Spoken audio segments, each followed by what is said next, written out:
हामी लैंगिक हिंसा विरुद्धको 16 दिने अभियानको विशेष अवसरमा पुग्यौं राजधानी काठमाडौँ होइन, प्राचीन शाक्य साम्राज्यको राजधानी तिलौराकोट। र त्यो शाक्य साम्राज्यको राजधानीमा अहिलेसम्म समेत सामाजिक परम्पराको रूपमा रहेको त्यो कुप्रथाको बारेमा आउनुस् बुझौं त्यहीको स्थानीयहरूकै मुखबाट।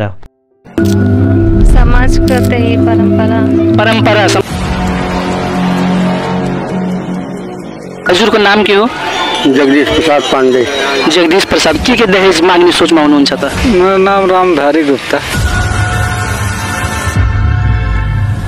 दहेज 1,18,000। कति दाइजो पाउनु भयो त्यो?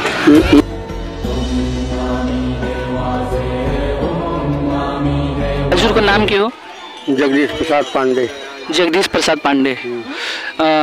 हजुरले विवाह गर्दाखेरि कति वर्षको उमेरमा विवाह गर्नुभयो त्यो? 26-27। 26-27 वर्षमा विवाह गर्नुभयो थियो। हजुरको कतिवटा छोरा छोरी छन्? दुईवटा छोरा, एउटा छोरी। दुईटा छोरा, एउटा छोरी। बिहा भइसक्यो? बिहा भइसक्यो। कति दाइजो पाउनु भयो त्यो? दाइजो कति पाउनु भयो त्यो?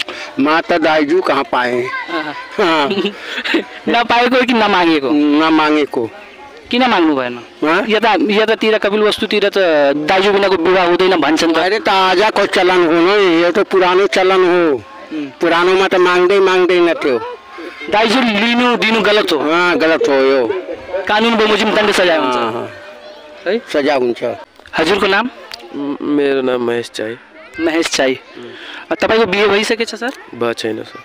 कति वर्षको हुनुभयो? 20 वर्ष। अनि विवाह गर्दाखेरि के दहेज माग्ने सोचमा हुनुहुन्छ त? बिहा त दहेज माग्ने सोच छैन। दाइजो नलिने? फेरि रिकर्ड हुँदैछ है? पक्का? पक्का। बिना दाइजोको बिहे गर्ने? दाइजो लिनु कानुन बमोजिम के हो? पाप लाग्छ त्यो। पाप लाग्छ है? र कानुन बमोजिम अपराध पनि हो। कानुनले दण्ड सजायको पनि व्यवस्था गरेको छ। हजुरको नाम? परमिला कोरी। परमिला कोरी। कति वर्षको उमेरमा बिहा भएको हजुर? 22 वर्षमा। हजुरको विवाह हुँदाखेरि कति दाइजो लिएर जानुभयो त्यो घर? लगभग दहेज 1,18,000। 1,18,000 दाइजो लिएर विवाह गर्नुभएको। अनि अरू इस्तेमाल गर्नको लागि सामानहरू जस्तै बेड सोफाहरू पनि लिएर जानुभएको थियो होला नि?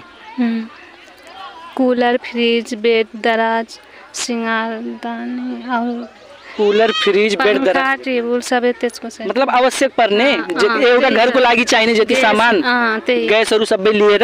अनि नगद कति? 1,18,000। 1,18,000 नगद दिएर विवाह गर्नुभएको। दाइजो लिनु वा दिनु सही हो कि गलत? गलत हो। र कानुन बमोजिम दण्ड सजायको व्यवस्था छ कि नै? छैन। छ। नेपालको मुलकी फौजदारी संहिता 2074 को दफा 174 बमोजिम दाइजो लिने वा दिने दुईटैलाई 3 वर्षसम्मको जेल सजाय वा 30,000 रुपियाँसम्म जरिवाना हुन सक्ने प्रावधान रहेको छ। आफ्नो छोरा भएपछि दाइजो लिनुहुन्छ कि नै? लिनुहुन्न।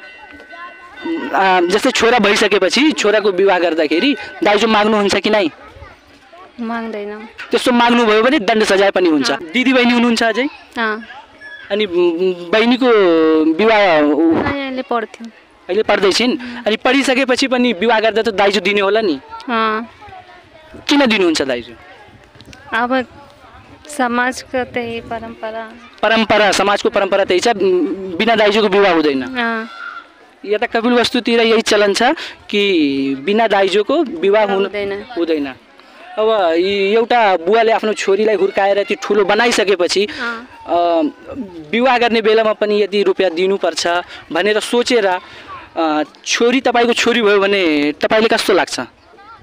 राम्रो लाग्छ। अनि छोराको माया लाग्छ, जति छोरी भयो भने त्यसको महत्त्व लाग्छ। माया त्यसको त्यति लागे पनि त्यसको महत्त्व त्यति होला। तर कतै न कतै मनमा यो होला नि त कि विवाह गर्दाखेरि यसलाई दाइजो दिनुपर्छ। लाग्दैन। अनि छोरा भएपछि दाइजो पाइन्छ, त्यसको लालच छैन, माग्नु पनि हुँदैन। र हजुरको छोरी भए पनि छोरा भए पनि बिना दाइजोको विवाह गर्नु होला। गर्नुहुन्छ।